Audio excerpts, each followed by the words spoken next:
हे बंधु वृद्धाश्रम नूतन गृह निर्माण पर 1,25,000 सहायता प्रदान। सालेपुर ब्लॉक अंतर्गत सत्यभामापुर ग्राम में एक वर्ष तले नुआकरी गढ़ी उठिथिबा हे बंधु वृद्धाश्रम 22 जन महिला रहुथिबा बेले आवश्यक ठारू गृह कम थिबा खबर पाई सहयोग हाथ बढ़ाइले शशधर पंडा।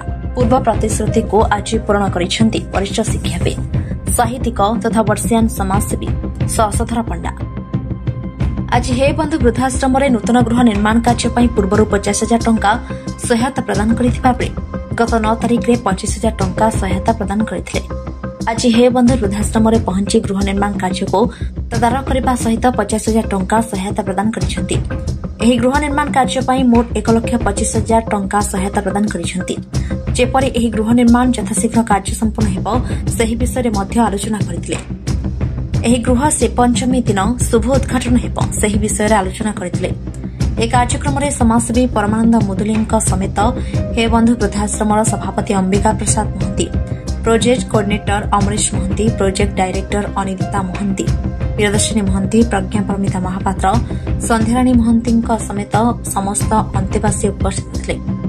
श्री पंडा एभली महानियंता कार्य हे बंधु वृद्धाश्रम कर्मकर्ता अंतेवासी समेत अंचलवासी भूयसी प्रशंसा करिसेंति। शशधर पंडा शिक्षाविद समाजसेवी साहित्य संगठक राउरकेला आज आमर कटक जिला सत्यभामापुर रे हे बंधु वृद्धाश्रम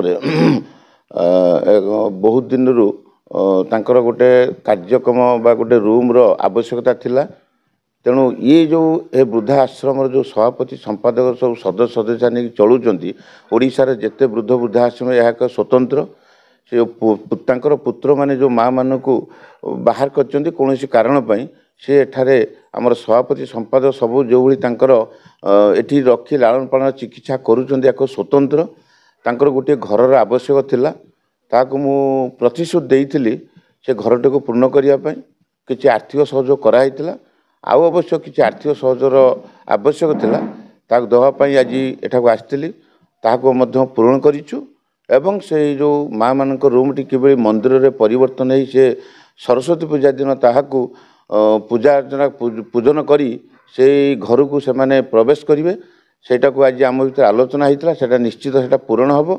तेणु मु आपण मानक मीडिया माध्यम ये सालेपुर कटक जिलार मैक्सिमम समाजसेवी बदान्य व्यक्ति को अनुरोध करी जदि तांकर सहृदय बा स्वहस्तर यही एक आश्रम को किसी सहयोग कले ए मंदिरटी पूर्ण हो पार आउ आम तरफ धन्यवाद देवु जे जदि सहयोग करती मो अनुरोध कर सहयोग करेंगे आशा रखुच्छे एवं ये आश्रम सभापति संपादक परिचालक परिचालिका मानक अशेष धन्यवाद देवी ये जो भाई कार्यक्रम करी माँ मान रखी सेवा करुँचा हूँ स्वतंत्र एवं मो तरफ अशेष धन्यवाद दूसरी जगन्नाथ प्रार्थना करी से आग को ये मंदिर बढ़े कार्यक्रम जारी रखु।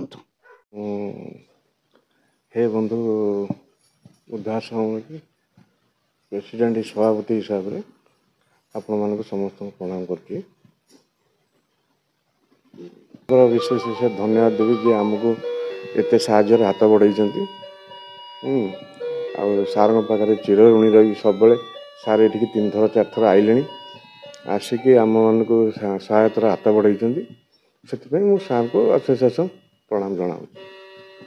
कटक अक्षय रंजन दास का रिपोर्ट त्रिदेव न्यूज।